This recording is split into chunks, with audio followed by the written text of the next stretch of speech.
This is how you install the push handle on your new PC series cart. First, you'll take the handle and install it on the mast over here. Then, with the hardware provided, these lock washers, you'll have to go inside the mast and quickly tighten.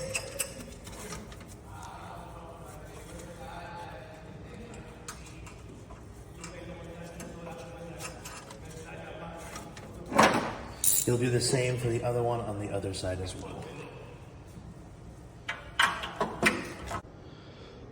Please note when installing the push handles, the top shelf of the PC cart is recommended to be removed for ease of access. The cords inside the mast, specifically the gray Ethernet cord going to the remote meter and the 3-cord harness going to the battery voltmeter, also will need to be removed. You may also have to remove the meter in the mast as well.